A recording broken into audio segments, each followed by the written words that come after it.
Hi, everyone. Debra Hamilton, and today we're going to talk to Dr. Emily Talkington. Oh my God, what an interesting veterinarian and wildlife conservationist. She has really taken the thoughts about communication to a whole new level. I loved what we talked about. We talked about the grounding of our pets, how their spirits help us, and also how making sure that we have the courage to be wrong and learning from that experience is so important. So let's see what Emily and I talked about. Hi, I'm Debra Hamilton. Welcome to my podcast, Why Do Pets Matter? 10 years ago, with my iPhone and a script, I recorded the first episode of the Ultimate Pet Resolution Summit, which chatted with experts about conflicts over animals. Our conversations were intimate, honest, and illustrated how disagreements over animals occur and how those disagreements can reshape people's lives and relationships.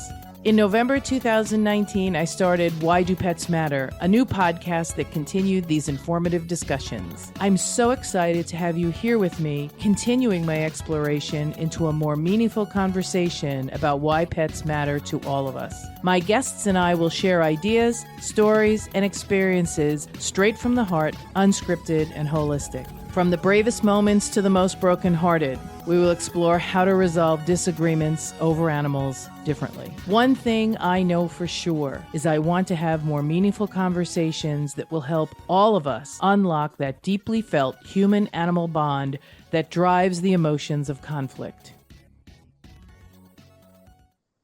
Hi, everyone. Debra Hamilton, and I'm here with Dr. Emily Talkington. And oh my God, she has so much going on, and she and I are both communication savvy, so to speak. We really like to bring communication into our conversation. So that's why she's here. But I'm going to let her introduce herself because she has so much going on and so many things that she's doing, including chimpanzees, that I'd like her to tell us a little bit about herself. And then what we'll do is we'll ask her the question. So Emily, welcome. Thank you so much. I'm so excited to be here and chatting with you today, and I'm sure it'll be a really great conversation. So, I am how I should describe myself is a wildlife and domestic animal veterinarian. So, I am a relief veterinarian, part-time, and the other part of my time is in advocacy work. A lot of my time in the last 18 years or so being a veterinarian, I've spent abroad in international rescue and rehab clinics and working with street dog organizations. And so I feel very strongly about advocating and welfare and caring for animals in a variety of different environments.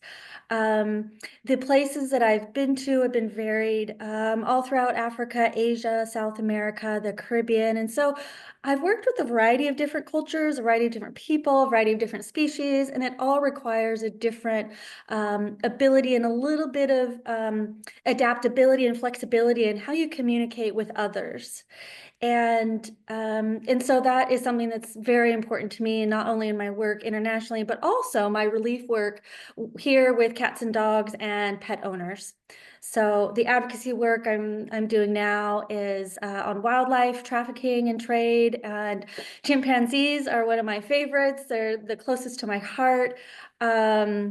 I did a lot of surrogate work with them, so I would take care of the baby chimpanzees whose families had been taken away for the illegal pet trade, bush trade, mining, logging, habitat loss, destruction of their home. And so I'd be the one who would have the baby chimps on me. I'd have 5 or 6 at a time, one here, one here, one here, one here, 2 on my legs. And we'd walk into the jungle and spend the day in the jungle together. And I'd be their mother for the day and teach them what berries they could eat, how far to climb up into the trees, so we could teach them how to get them back out into the wild where they belong. So that's where my love of chimpanzees come in. So yeah, that's just a little bit about what I'm up to. Just a little bit, but I'm Just going to a have you little scratch. again tell everybody where they can read more. So now I'm going to ask you the question, which of course, how did you get here? Why do pets matter to you? Yes. So I have, gosh, Oh, I think all animals matter to me. Pets also matter to me as well, but they matter to me because they are our best teachers. They are beautiful teachers. And I feel like that they offer companionship, they offer comfort, they don't judge us. They are our constant support. They are our presence. They are our solid presence. And they're also what reminds me that we're all so related. And so our actions will, they affect, them as pets, and their actions affect us. And same as in kind of the exam room as well. So my actions towards the pet owner is, going to make some change. And that also might affect how the pet is cared for. I think it really depends on how we're all interacting together in that space. So pets are important to me because they signify that we're all related, that we all can suffer, and that we all can learn and forgive. That's so important. I love that. The two words that, of course, were so important to me were the support that they give, and the sensitivity they have to the people around them, and that they hold us in the present. Yes. It just seems to me that if we can stay in the present, we might be a little better equipped to do our jobs every day. Mhm. Yes. Yes, I would agree with that sentiment. That can be a definite challenge because we like to bring in our past experiences, and then we bring in our fears of what might that reaction be, or how might that work out, the fears of, oh, what about this estimate, and what about finances, and all of that getting in our head. Yeah. And Keeping us from having a one-on-one conversation with Emily today, because I had a conversation with Sue yesterday, who's sort of like Emily. oh, And so here we go. yeah. And she might react the same way as Sue did. And so let me, gird my loins, so to speak, so that I can know what to say. And before we got on the podcast, I had said, I just wish we would all take a beat and take a breath. And I know that's part of what you advocate for when you're talking to clients or to fellow colleagues. Could you tell me more about what you have built into your practice, because you love animals and you respect them for what they bring to our lives? And I think you're working toward helping everyone bring that kind of awareness into their practices. Ooh, so what I've done with my own experience, so gosh, I've been doing this for almost 20 years. It's taken time and practice and experience and trying different methods. So the biggest one is just being open, just being curious. I love that word. That's my favorite word in the whole Oh, world. is it? Okay, curious or open? Curious? Both, but curious Oh, much both. more, because being Yeah. curious is meaning you're open, because you're asking questions and you're not presuming an answer. Yes, that's right. You're not making assumptions based on what or who might be in front of you. So I try and go in very open. And no matter with my experiences with a variety of different, in different places, Right, because you're a I relief don't know pet, their so there's background. no culture that you are immediately aware of until you, Right. right? That's right. I don't know. Or even internationally, even on Yep. a different stage, I have no idea their background, their history, and what I'm bringing to it. So being flexible is also another word, and being very adaptable to what they're bringing to me here, and learning what their needs are. I think that's one of the biggest things, is listening, is being quiet and listening to them instead of just bombarding with information or education. You should do X, Y, and Z. It's sitting with them. And even if it's just, if you have a 20-minute appointment, it can be for the first 7 minutes, 8 minutes, and sit and listen. I think that's going to be the most important part, because you get a lot of information about what their needs are, what's happening with the pet, where they're coming from. And with that, I feel like they may feel heard and seen and valued at that point. And that's the place that I want to be with them, because that's what's going to be the best for their pet, which we're all in it as a team anyways. And so we're going to benefit their pet. That's why I'm there. I'm also there to support the pet owner in whatever their decisions are, and work together as a So team. it's so important that you actively listen. And then in my teaching, I also teach veterinarians and clients to loop back what they heard, because not only does that make sure you got it right, Mhm. but it also makes sure you're corrected if you didn't. I'm sure you do, because it seems to me that after our conversation that you probably, when you spend that first 7 minutes asking questions, you probably say, well, this is what I heard you say. I mean, is is that what you do? Because it really does two things. One is it reflects that you were listening to them, which is really important. Um, Mhm. and it then makes sure you heard them correctly. Yes. Yes.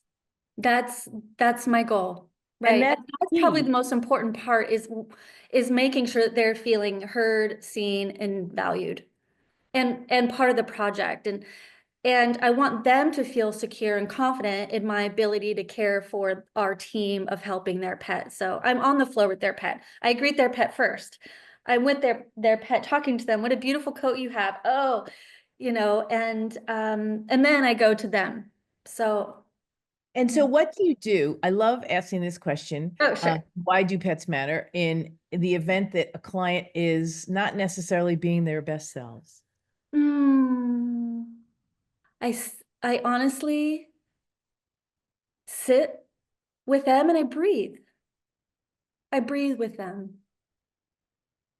And I haven't really thought about it, but I feel that's what I do, because I know that they can be very anxious, and very nervous and scared about what might be happening with their best friend that's on the table that might be very ill.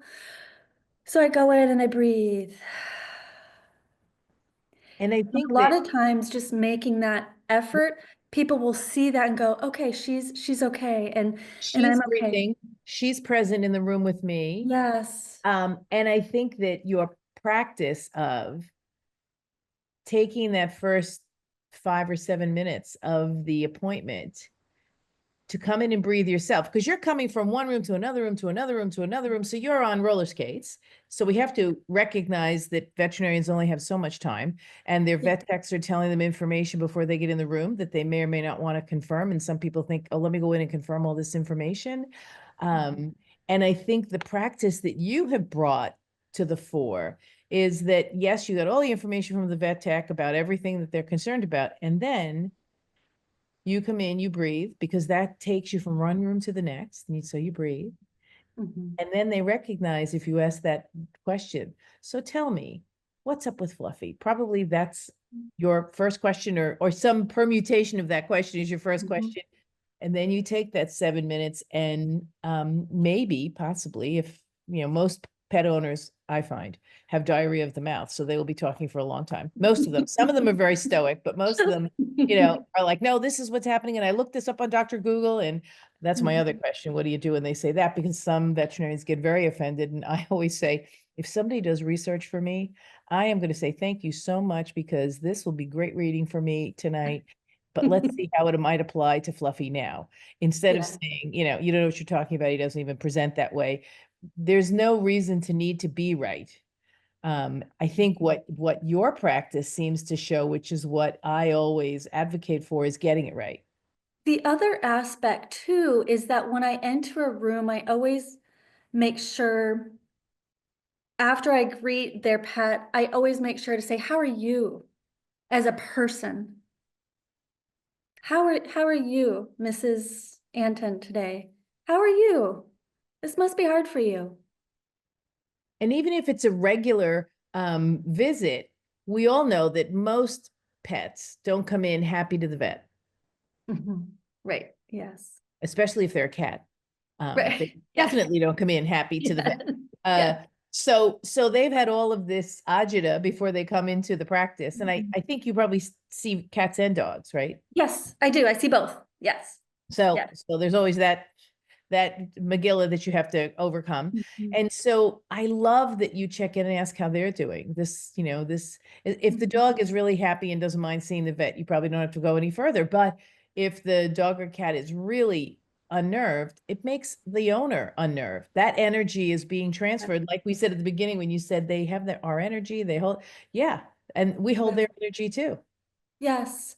And I feel like once that's out in the open, because then that will give the pet owner or guardian a chance to say, I'm feeling really nervous. I'm really nervous. My cat might bite you. And then that kind of brings the pressure down a notch. And then we could have a more authentic meeting. And And so that's then so I important. find that with that, things just go a lot more smoother. And then I could say, you know what, this is normal for a cat to be a little bit nervous. And, let's just take it really slow and it's going to be okay. And then everything kind of melts and everything is much smoother. And if So, there's a misunderstanding, what are some of the tips and oh, techniques you use yeah, if they misunderstand something you say or yeah, misunderstand something they say and they go, that's not what I said. And they might be short because, these days people are all short with each other. I wish everybody would breathe and ground themselves. However, that's what we're working on, right, Emily? right. It is. It's been a while since it's happened to me, thankfully. Yay. Um, Gosh, the last time I'm usually asked to go in and speak with those who might be having a A harder rough time. day. Right. Um, I I address it by saying, "What are your needs? Yeah. What can I offer you? What's happening? What are we missing here? How can I help the situation?" Because it's And how just go they're on in absorbing. with authenticity. Absolutely. Because that Yeah. authenticity acknowledges that they may be interpreting information correctly or incorrectly, and you're there to help understand how they took that information in. Yes, right. And then Because, that's where the looping comes back in, right? About going, yep, okay, well, did I hear this correctly? We talked about this, renal disease in your kitty, and are we on the, same page? Are there any questions? yeah. Right. How can we clear this up? So I think it's showing empathy as well, showing that I'm human and that there's some things I may not get right, and just showing that I'm not perfect. And that can be really hard for us. Our egos can be really big, and it's Yeah, very they're really difficult for big. us to make a mistake. We have huge egos. So a lot of us do. So it's hard to make a mistake. We have very high standards of ourselves. And hence why it's so difficult when we do make a mistake and we don't do something that we might miss. It's awful. It causes a lot of inner turmoil for us. I can speak for myself, and Oh, so absolutely. And I love when veterinarians recognize that. And when veterinarians, I have a podcast by Stacy Santee where she talked about having had a surgical mishap and then having to talk to the owner about the surgery. And it was killing her because she was so upset. And the owners were so appreciative that she took accountability and responsibility. They didn't sue anybody. yes, And they just wanted her to give them some assurances that she would take better care next time. They yes. might not want her to work on their pet anymore, but that's a given, that's okay. Uh, but I think that pet owners that I deal with most of the time come into my office saying, I just don't want this to happen to anybody else again. And Yeah. yet the means of communicating in a veterinary practice are such that that conversation isn't necessarily easy to be had or even facilitated by the veterinarians or their malpractice coverage attorneys Mhm. because it's, well, they're gonna sue us. Well, no, they're not. I can tell you that most of the people I know don't want to sue. They just want accountability and responsibility. That doesn't mean you did anything wrong. That doesn't mean you're admitting to doing it. It just means, this didn't turn out the way any of us wanted it to turn out. And so, Mhm.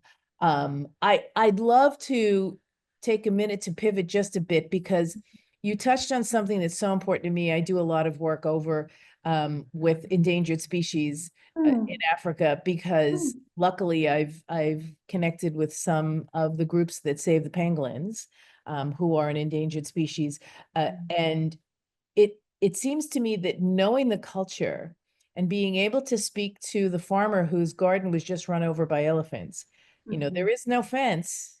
There is no Mhm. fence for elephants. You can put one up.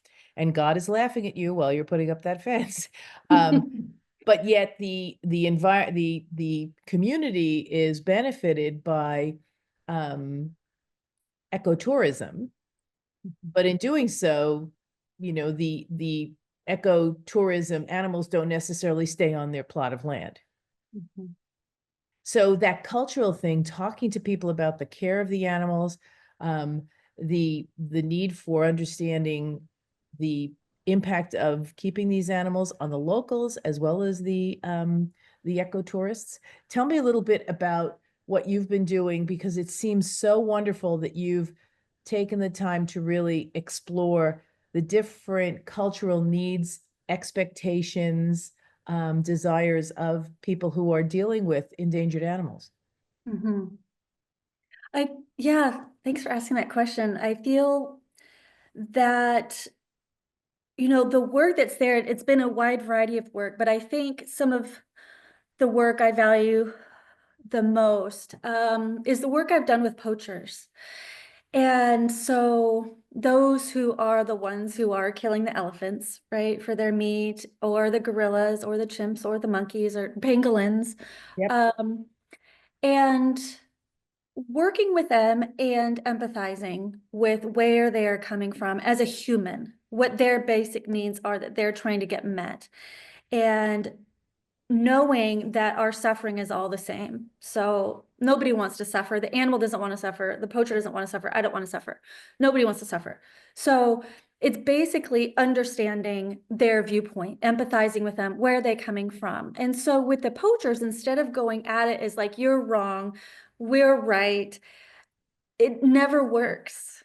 It just doesn't work. You Yeah. have to go in and empathize and say, oh, you care about your family. Okay, then And why? this is how you feed your family and heat your home. Yes, right, yes. And so it's basically, rounding them up and saying, hey, why don't we talk about doing wildlife ecotourism? Why don't you join us as teachers? And why don't you go off and we can, they are vastly knowledge in their animals and their flora and fauna. It's just basically rerouting their career from poaching to become, wildlife advocates themselves. And that's the beauty of it. So, and they can change. And so that's where I see that working together can And that happen. cultural sensitivity, It's the you know, sensitivity. you may not change the grandfathers and the fathers or the grandmothers and the mothers, but you may change the kids. There's a gentleman who I know you're probably very familiar with, Sean Heinrich, who's done a great deal of work trying to shift to ecotourism from poaching of stingrays and Hmm. shark fins. And Hmm. what he does is he shows them videos of them in the water, because none of them, the poachers, have ever been in the Um, water, right? They've never been in the water. And yeah. so they see these beautiful animals, and he says, it might not happen overnight. And yes, I know you have to feed your family and heat your home. However, if you start now, the ecotourism will take off if people can swim with the sharks and swim Mhm. with the stingrays and Mhm. see them, as opposed to just use them for medicinal purposes. Mhm. And so I think that goes along Yeah. with what you've talked about, in that if they can see them from another point of view that might be just as impactful, and Mhm. possibly they would have cultural ideas on how to effectuate that new vision. Because not only is it the animals that people are coming to see, they likely are coming to see the indigenous people and their way of life, and not to be on show or anything like that, but really educate people. Mhm. Yes, right. And that's the goal. And yes, absolutely. I think the other aspect of that is with the conservation ideas is collaborating together regarding, okay, well, instead of building a fence, maybe we can put up beehives, all around, because elephants are very, very fearful of bees.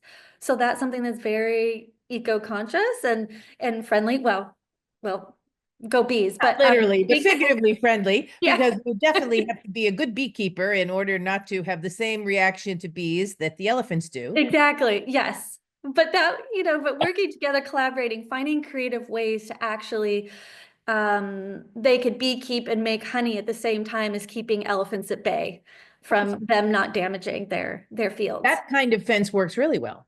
Yes. Yeah, the bees.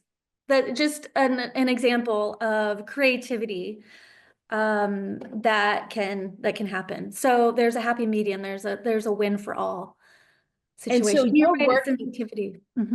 you're working really hard to foster communication both internationally and locally, both between veterinarians, their clients, their staff, but also on a broader scale. So tell me a little bit more about what you're doing, what you're up to. Oh, I'm doing a variety of things. I still keep in touch with a lot of the international veterinary staff. So I'm in constant communication with international folks. And um, so I do that. Um, Communication, I am lobbying currently. So I'm trying to use my communication habits with US representatives on some of the bills that are very important to me, such as the Captive Primate Safety Act, which prohibits monkeys from being pets in the United States, or for the sale or transportation of non-human primates to be used as pets in the United States. I'm also working on communication as part of HSUS. So I'm a humane policy volunteer leader, and I am also joining the committee for the California Veterinary Medical Association. And so I'm just beginning that as a committee and hoping to bring communication into a larger arena. So something now, instead of just the clinics that I've been working on communication, now I'm broadening out to how can I communicate with my US representatives? How can I communicate with uh, um, with other colleagues in the advocacy movement that may have differing ideas or may go about it differently. So, and something that I found in the animal law course that I did is our communication styles are very different. And so just trying to find a bridge and how we can really sit and learn and learn together. I think something that I feel strongly about is getting communication into the educational system. It's something that we're not taught as veterinarians how to communicate. And it's such a key factor for good outcomes for all. And so that's a goal of mine. That's a big goal of mine. And so starting out at even my own alma mater and starting out with them. They already know who I am because I've already worked on other advocacy projects there. So I can start with that. And you have a degree in animal law because I it was do. that was really important for you to know more about. And I'd love to take a few minutes to have you as a veterinarian look at the law through a lens of, well, this is the law, but maybe this doesn't work so well in the situations you found yourself in. Because I find when I'm on my animal law committees, they're very and I say this with all love and affection, tied to Of the law, course. tied to the law and enforcing the law. And yet there are times when I think moving the ball 6 feet instead of 12 feet would be so helpful for the people and the animals. And yet it might not set precedent. And so they aren't necessarily all for it. I don't know how you've navigated that in your experiences with, animal law professionals, because I love them all. They're wonderful.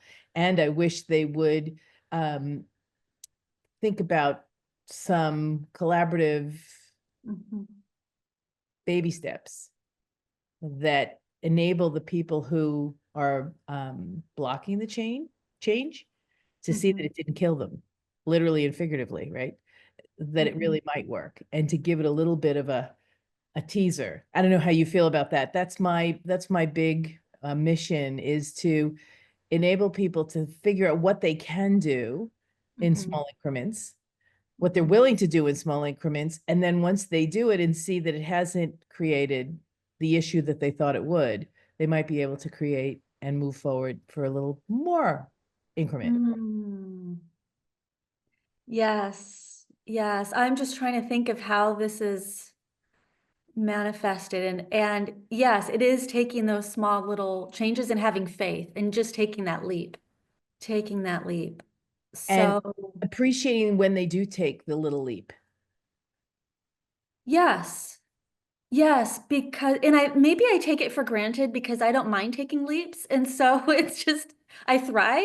I thrive on that. So, yes, I think it would take a lot for some to take that leap, to have that confidence, I guess, to go, okay, well, what's the worst thing that can happen if I don't try?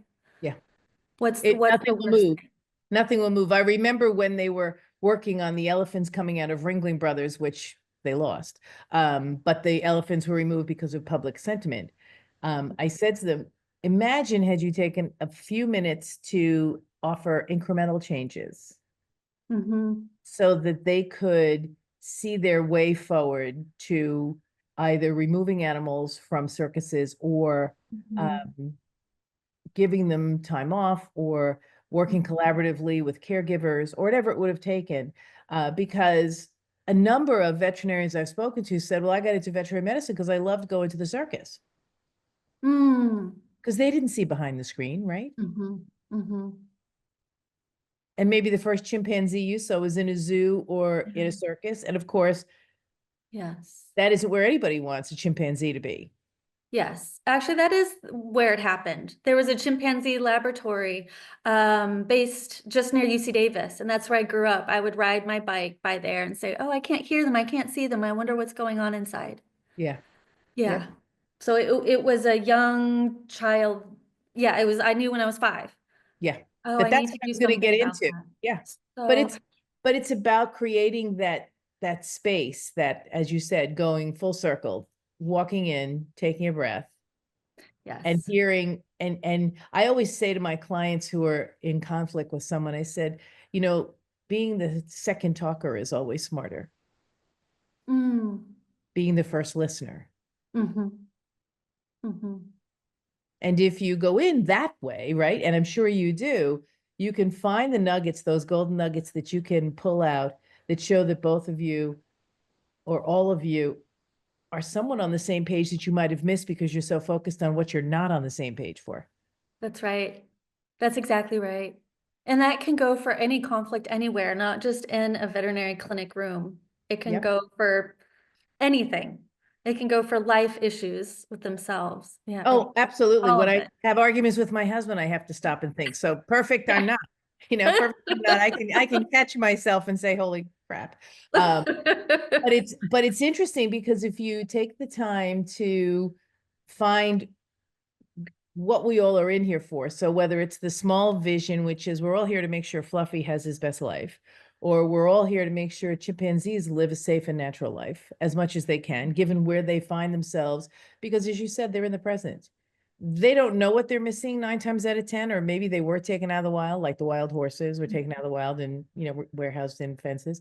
You can tell that I'm really happy about that. Mm, But you know, you can definitely know that they're living in the present. And if we can figure out how to help them live their best life in the present in mhm, incremental steps with mhm, some oversight, that would be, it's mhm, some oversight that I think is collaborative. And maybe somebody said to me once, I sing Kumbaya too much. And I said, well, I just think that animals sing Kumbaya every day. yeah. Mm, They're working together. Whether you have one mhm, dog or two dog, one cat or two cats, they have arguments, but they're working together every day. mhm. So that's what I'm hoping for. So Emily, I would love to ask you if Yes. someone was going to take something away from this as the most important piece to know about you, what would Mm. that be? Ooh, be courageous. Just be courageous. Just go and do it. If it's something you're passionate about, just go and do it. It doesn't matter if you fail, you tried, you you did your best, and that's all that that matters. I think that connection with others is the key to the way forward, and with connection that comes good communication, and in all realms, do what makes you happy, and and just go for it. That's all I have to say. Yeah. I love it. And Yeah. with that courage, remember that as we said in the beginning, you will not always succeed. However, you will always learn. Yes, absolutely. And it can be painful. Some of it can be very painful. It is my life. My life is painful. There are so many painful things that I've had to live through, and I go, well, Oh. I'm glad I lived. Yes, me too. I'm glad you lived. But Emily, tell us where we can get in touch with you, or we can read something you've written, because Yes. there are so many things out there with your name on it. So I'd love for people to know how to read more, how to get to know you better. I know Yeah. you're on LinkedIn. I'm on LinkedIn. Yeah. Yes, that's going to be my main go-to place. I have written several blogs out there on wildlife trapping. I have a paper that is on the brink of being published about insects and insect sentience, and in an international journal. So there, yeah, there's some things that are up and coming. So LinkedIn is going to be the best place. And There we are have, organizations that I'm definitely a part of that can be seen on LinkedIn, and I'm always happy to talk to people if they want to get more involved in whatever point of advocacy. I kind of have my hands in a lot of different things, so I'm I always know, happy to that's talk to how those. I got to Emily, and I'm so thrilled I did. I read something and I went, oh, I have to meet this person. And she was kind enough to say, who is this person? But she was kind enough to join me. And we'll have some links to some of Emily's connections and some of the things she's written in the notes. So please don't hesitate to get in touch with Emily. She is such a breath of fresh air, and a colleague of mine, in that she sees how communication and sensitivity is going to make this a better world for everyone who's working in it, as a veterinarian, as a pet owner, as a conservationist, but also as the animals themselves. Thank you so much. I so appreciate you being here, Emily. Thank you so much. We'll have to have you back again, because I would love to hear more about your article once it's published. I love Wonderful. insects. I Me don't know that too. they love me, but I love insects. I'm a, I do I'm a too. big insect, protector.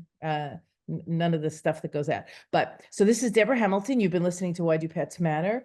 Um, Emily, thank you so much for being here. You have been a rock star. Thank you, Deborah. It's been wonderful. Until next time. Yep. Until next time, and it'll be soon. Thank you for listening to Why Do Pets Matter? It is really important for us for you to like and share our podcast. We have had 10,000 downloads, and we'd love to have more. So if you liked this podcast, please leave a comment. Please give us a rating, hopefully a 5, and share us with your friends, because we are on a mission here at Why Do Pets Matter to understand why pets matter to everyone. This is Debra Hamilton, Why Do Pets Matter podcast, and the Hamilton Law and Mediation group that helps you resolve conflicts over animals. Take care.